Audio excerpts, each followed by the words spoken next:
What happens when the quiet guy sipping coffee in the corner turns out to be the one person who could change your whole life? It was a gray Tuesday morning when Nolan Lane walked into the 7th location of the café chain he'd bought 6 years ago. He wore a faded hoodie, a worn-out pair of jeans, and a red Sox cap pulled low over his forehead. His beard was longer than usual and he hadn't shaved in over a week. No one would have guessed he was the CEO.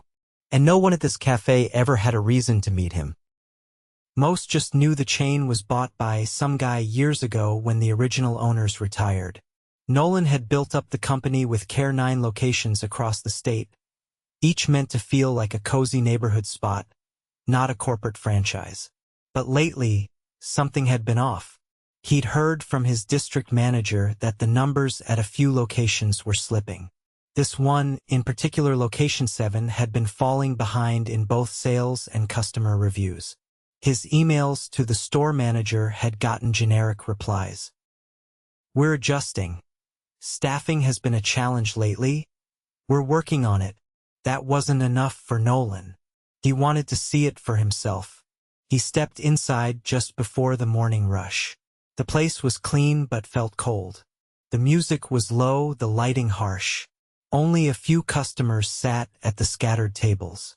2 baristas stood behind the counter, one older man with a stiff posture, probably the manager, and a woman in her 20s with tired eyes and a ponytail coming loose from a red scrunchie. The man didn't look up. The woman gave a small, warm smile. "Good morning," she said, voice soft but clear. "What can I get you?" "Just a black coffee," Nolan said. "Coming right up."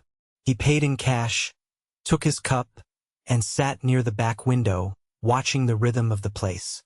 The girl her name tag said Willa moved fast, wiping down tables, checking in on customers.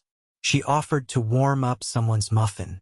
She refilled another guy's water without being asked. She apologized when the espresso machine sputtered for a second and made a joke that got a chuckle. The manager didn't do much. He mostly stood by the register, barking quick orders when a line started to form. His name tag read Dennis. At one point, he stepped into the back and stayed there 10 minutes while Willa handled 4 customers on her own. Nolan stayed quiet, observing. He didn't like to judge too fast. Maybe Dennis was dealing with something. Maybe he had a hard morning. But as the next hour went by, he noticed a pattern. Willa did most of the work, while Dennis hovered or disappeared. Around 10:30, the place quieted down. Willa, wiping down a recently vacated table near Nolan, glanced at him. "You doing okay over here?" she asked. He nodded. "Yeah, coffee's good. You've been here a while. Let me grab you a refill on the house." He looked up. "You sure?" She smiled. "You've been quiet, respectful. Just seems like you're having one of those days." "I know how that goes." Nolan blinked, caught off guard. She didn't know who he was. She just saw a guy sitting alone. "Thanks," he said quietly. She brought him a fresh cup, setting it down gently. "No problem." Dennis walked out from the back just as she did, frowning. "Willa, did you charge him for that?" She froze. "No, he's been here a while. I thought." "You don't give away product unless I say so," Dennis snapped. "That's cost right out of our pocket." Nolan watched Willa's face fall. Her voice lowered. "It was just a coffee. He's been sitting here for over an hour. It felt right." Dennis shook his head. "I don't care what it felt like. You need to start thinking like a business, not a charity." Nolan stayed quiet, but something twisted in his chest. The way Dennis talked to her didn't sit right. Willa nodded without arguing and went back to cleaning. Nolan's jaw tightened. He wanted to say something, but not yet. He stayed for another hour watching how things ran. A delivery came in late. Dennis complained loudly about it but didn't help unload. Willa did. A customer complained about a stale croissant, and Dennis told her, "That's what's left. You want fresh? Come at 8. Willa apologized with a coupon and offered a different pastry. When the woman left, Dennis muttered, "We'll never make money giving away free stuff." By noon, Nolan had seen enough. He stepped outside, pulled out his phone, and called the district manager. Hey, it's Nolan. Don't tell anyone I'm here, but I'm at location 7. I want you to schedule a full staff meeting for Thursday at 5 p.m. Everyone. No excuses. I'll be there. Yes, of course. Everything okay? We'll find out. He hung up and walked back in. Willa was restocking napkins behind the counter. She smiled at him again like nothing had happened. You heading out? She asked. Yeah, he said. Thanks again. You were really kind. Anytime, she said, brushing a loose strand of hair behind her ear. Hope your day gets better. He gave her a small nod and walked out. She had no idea. He owned the whole place. All 9 stores. And on Thursday, everything was going to change. The rain had started by the time Nolan stepped back into the café Thursday afternoon. It tapped steadily against the windows, softening the edges of the day. The place was quieter than usual, odd for this time. One customer sat hunched near the front, typing on a laptop. A mother and child shared banana bread in the corner. The espresso machine hissed behind the counter, and Willa was the only one in sight. She didn't notice him at first. Her sleeves were rolled up and she was focused on aligning the pastry case.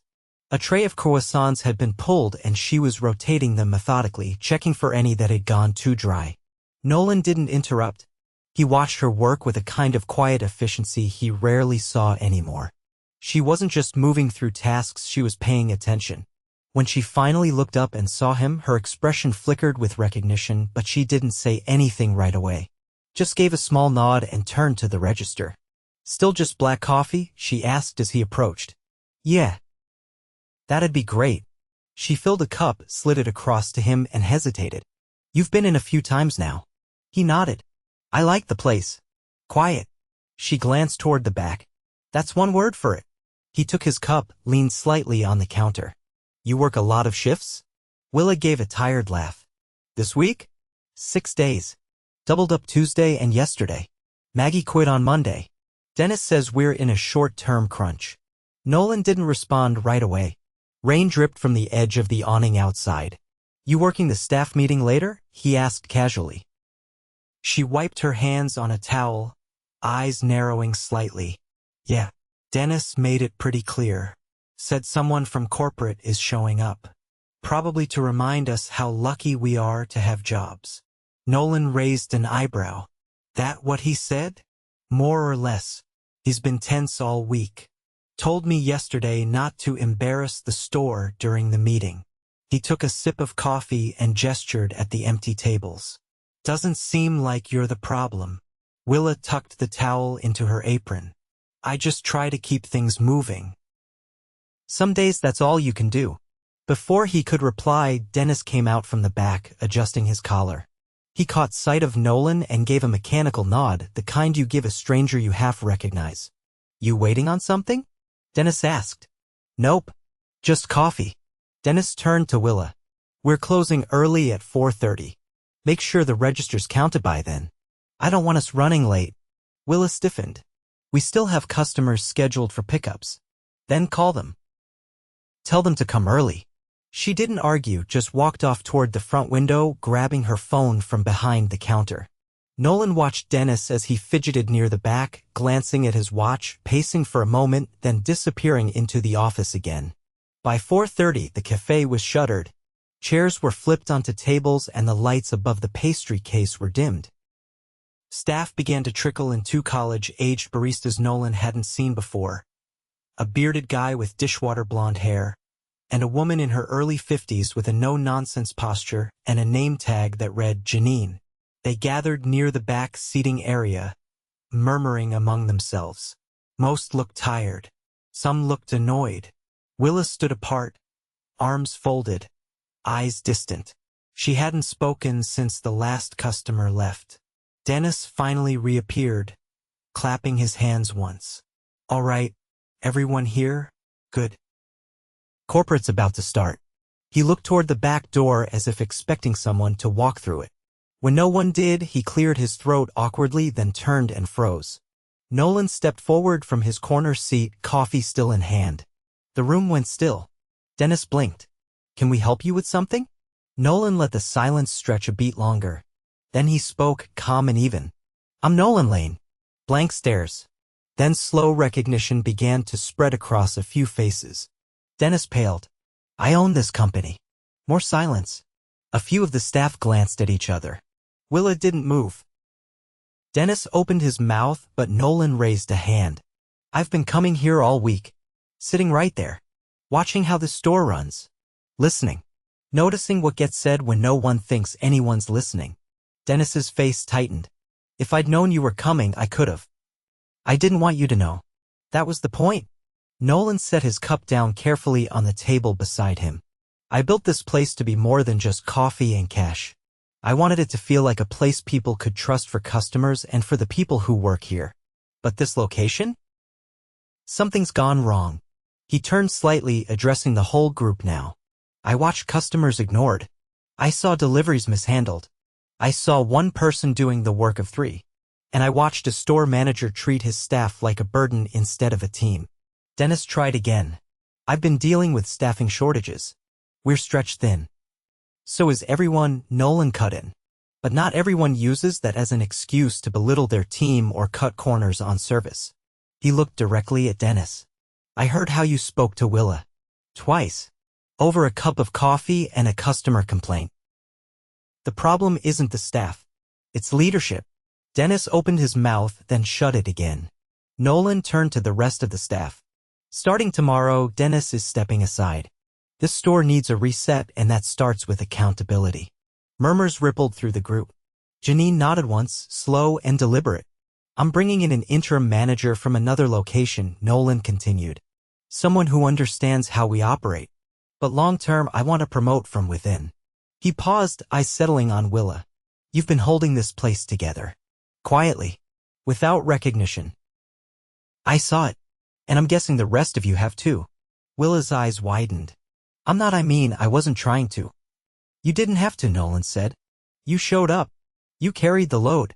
You treated customers with warmth when no one asked you to. That's the kind of leadership we need. She looked stunned, her shoulders rigid.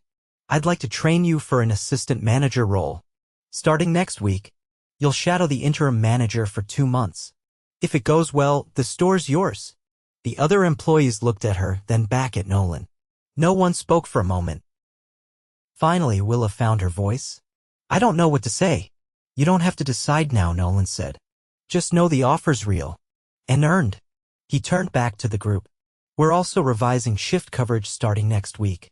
No more doubles unless you volunteer and approve it in writing.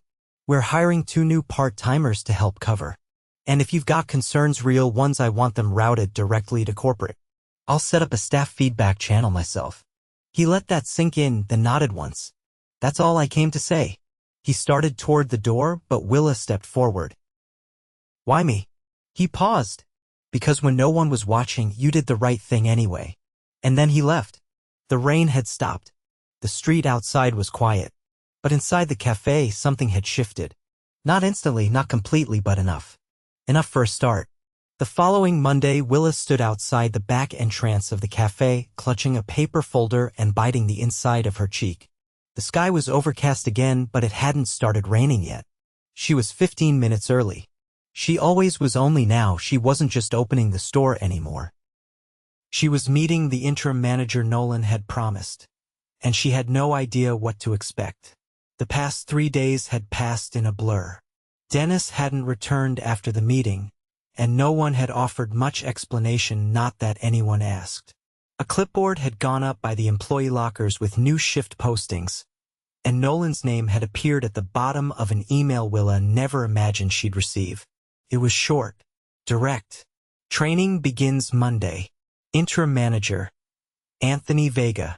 Let's build something better. The door clicked open, and a tall man stepped out, tugging his sleeves into place. His shirt was pressed, sleeves rolled to the forearms, and he wore a faded brown apron that looked older than the store itself. His hair was clipped short on the sides, and he had a steady, almost unbothered way of standing that made him seem like he'd already been there for hours. You're Willa. She nodded once. Anthony. He extended a hand. His grip was firm, but there was no forced cheerfulness, no overdone introduction. Just a quick look in the eye and a slight nod. "You've been holding this place up, huh?" he said, stepping back to let her through. "I wouldn't say that." "Well, I've seen the notes. And I've seen what happens when people let things ride too long. Let's not waste time pretending it didn't get messy." Inside, the café was still quiet. They had 30 minutes before opening. The air smelled faintly of cinnamon and cleaner. Anthony walked behind the counter slowly, scanning each shelf, checking labels, glancing at the supply list clipped to the fridge. Willa unlocked the register and began her usual prep, but he interrupted. "Hold off on that. Let's walk the floor." She blinked, unsure. "Trust me," he said. "You'll be back behind there soon enough." They moved through the seating area, Anthony taking slow steps, pausing now and then to run a hand along the edge of a table or inspect a chair leg. "You see this?" he asked, pointing at a hairline crack in the tile near the back wall. "That's been patched twice. Keeps coming back. Why do you think that is?" Willa hesitated. "Moisture under the foundation?" "Exactly," he said. "And nobody fixes the base. They just resurface over it. That's what happened here. With management. With the culture." She didn't know how to respond. Anthony straightened. "We're not here to patch it again. We're digging out the rot. You with me?" She nodded. They spent the next hour walking through every inch of the store. He had questions about everything: why cups were stored the way they were, how long it took to close the register, who handled the morning bake. He never criticized, just asked. Willa answered each one as clearly as she could. When the first shift baristas arrived, Anthony greeted each by name. He'd memorized the schedule already. No long speeches. No lectures. Just a simple morning. Let's get to it. As the day went on, Anthony didn't disappear into the office. He worked beside them. He took orders, restocked milk, wiped counters. He didn't micromanage, but he noticed things. When Mason forgot to restock stirrers before the rush, Anthony didn't reprimand him. He simply handed him the box and said, "You'll save yourself 10 steps if you do this before the line hits." By noon, the vibe had shifted. It wasn't louder or more cheerful, just tighter. More deliberate. Even the regulars seemed to sense it. Orders moved faster. Fewer apologies. Less scrambling. During a lull, Anthony pulled Willa aside near the back hallway. "You ever manage inventory?" "Not officially. Dennis never let me touch the spreadsheets." "Well, you're going to now. We've got 2 weeks to get you ready for the full role. That means scheduling, inventory, conflict resolution, vendor check-ins. You up for it?" "I think so." Thinking and knowing aren't the same. She looked at him, unsure if he was challenging her or trying to push her forward. "I'm up for it," she said. He nodded. "Good. I'll walk you through the first shipment tomorrow." It's not just numbers, it's accountability. If the milk's short, you're the one solving it. Not blaming, not deflecting. Solving. Willa processed that for a moment. She had never been asked to take that kind of ownership. Not once. That evening, after closing, Anthony handed her a stack of printouts. "Start with these. Vendor contact list, reorder thresholds, weekly par levels. I want you to pick one category: pastries, dairy, dry goods, and do a full mock report. We'll go over it Thursday." Willa flipped through the pages. "You sure this isn't too much too fast?" Anthony looked at her, serious but not unkind. "Too much is what you've already been doing. This is just doing it with your name on it." She nodded slowly. "Go home," he said. "You're back at 7 sharp. We'll talk then." She walked out into the night with her coat half zipped and the folder hugged against her chest. Across the street, the neon from a diner blinked quietly. She paused, took a breath, and kept walking. The next morning, Willa arrived before anyone else. The lights were off, but Anthony was already inside, crouched near the espresso machine, checking the pressure valves. "You're early," he said without looking up. "So are you." He stood and dusted off his apron. "Let's get to work." They moved through the tasks in silence.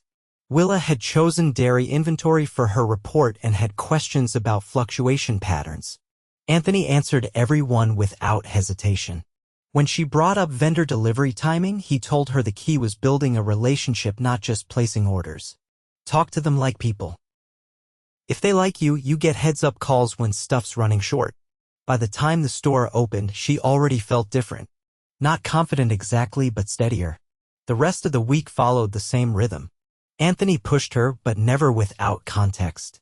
When she struggled to balance the shift coverage for Saturday, he sat with her at the back table and showed her how to build a grid that accounted for both skill level and fatigue. You're not just filling holes, he said. You're building a rhythm. If someone's closing 2 nights, don't open them the next day unless they ask. People burn out when they feel invisible.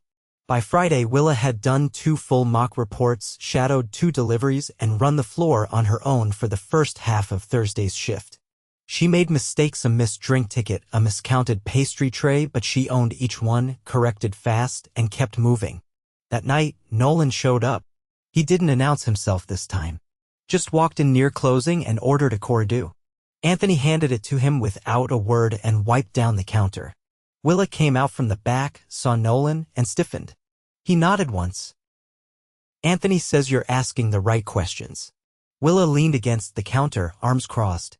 I'm trying. Trying's not what we're after. But growth? That will take. He sipped the coffee, then set it down. Next week, I want you to start running the morning briefings. Just 5 minutes. Goals, coverage, anything critical. You ready? She hesitated. I've never led a team like that. You've been doing it without the title. This is just the next step. She looked at Anthony, who gave her the smallest of nods. I'll be ready, she said. Nolan smiled faintly. Good. Because the rest of the team's already watching you. You just need to see it too. He picked up his cup and walked out without another word. The door clicked shut behind him. Anthony turned to her. You're gonna be fine. Just don't forget, leadership's not about being right. It's about being consistent. Willa nodded, her hands still on the counter, the weight of the week catching up to her for the first time. She didn't feel tired. She felt like she belonged. The cafe's quiet hum had changed. Not louder, just steadier. The kind of steadiness that came from fewer surprises and clearer expectations. Customers still came and went, the espresso machine still hissed, and the register still jammed once every few hours. But the air felt different, like something that had been clenched for too long had finally started to loosen. Willa stood behind the counter, flipping through the new logbook Nolan had sent over. Each cafe location now had a physical, daily record of what had gone right, what had gone wrong, and what needed attention. Anthony had insisted it be handwritten, not typed. Paper slows people down, he'd said. That's good. Makes them think before they scribble. She was halfway through writing the midday notes, low on oat milk again. Register scanner still misfiring. Customer complimented the new scone recipe when Mason stepped beside her with a tray of used mugs. Janine wants to swap her Friday morning with me. She's got a doctor's appointment. Should I just note it or mark it on the schedule and initial it? Willa said. We're tracking swaps now. No more verbal handoffs. Mason nodded and grabbed a pen from the counter. Willa returned to the logbook, pausing briefly to check the time. Just after 3. Anthony had taken his break 20 minutes ago, and she was due for hers soon. But the store was holding steady, no line, no open tickets. She stepped out from the counter and walked to the front window where a young couple shared a muffin and laughed over something on their phone. At the next table, a man in a sharp blazer tapped away on a laptop, earbuds in, barely noticing anything around him. No one looked rushed. No one looked frustrated. It wasn't perfect, but it was working. She turned back toward the counter just as the door opened. Nolan stepped in without his cap for once, hair damp from the light drizzle outside. He moved with the ease of someone who didn't need to look around to know where everything was. Willa wiped her hands on her apron and met him halfway. Didn't expect you today. I had a meeting across town. Thought I'd stop by. She gestured to the espresso machine. Cordieu, please. She started prepping it without needing to ask anything else. No questions about milk ratios or size. Just movement. Familiar. Efficient. Nolan leaned on the counter, watching the staff work. You've got a rhythm now. It's getting there. Anthony says you ran the last 2 scheduling cycles without a single shift dropped. We're still short on weekends, but I've been cross-training Mason. He's picking up bar pretty fast. Anyone else showing promise? She handed him the courte-à-deux and leaned against the cooler. Janine's been solid.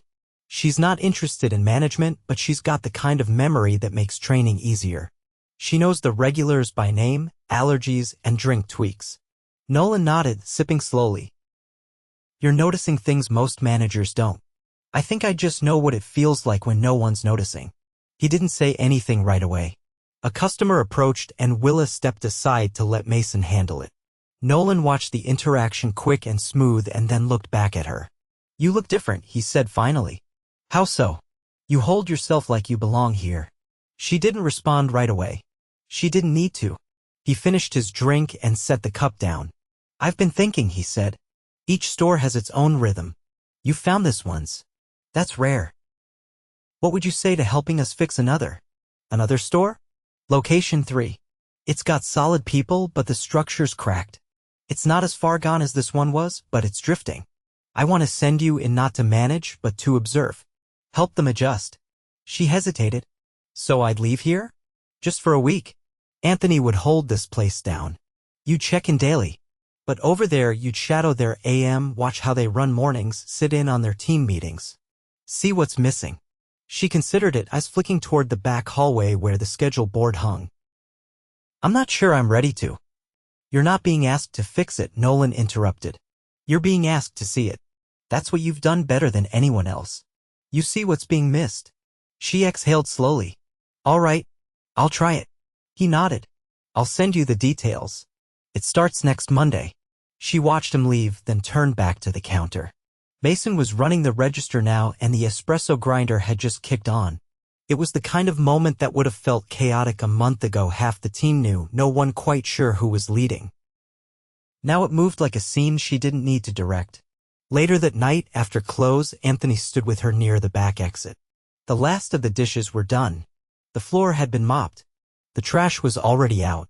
You nervous about next week? He asked. Not yet. You will be. She laughed once quietly. But that's the right kind of nervous, he continued. It means you care about how it goes. Just remember you're not there to prove something. You're there to notice what others haven't. She nodded, adjusting the strap of her bag. You ever think about running more than one store? He asked, voice low. I haven't even finished a full cycle here yet. Doesn't mean you shouldn't think ahead. The company's shifting. Nolan's making space for people who get it. You've already shown more than most do in a year. Willa looked down at the floor, then back up. I'm not trying to climb anything. I just want the place to feel right. For the staff. For the customers. Anthony held the door open. Make it feel right wherever you go. That's leadership. The cold air hit as she stepped outside. It was still drizzling, just enough to blur the edges of the streetlights. She pulled her hood up and walked to the bus stop, her legs tired but steady. The next morning, she opened the logbook and wrote a new entry. Staff-covered peak with no slips. Janine suggested a new pastry rotation. We'll test it next week. Mason handled a complaint with zero escalation. Felt different today. Not easier. Just clearer. She closed the book and set it on the back shelf. There wasn't a sign on the wall to mark what had changed. No plaque. No framed certificate. But if someone walked in quietly and looked close enough, they'd feel it.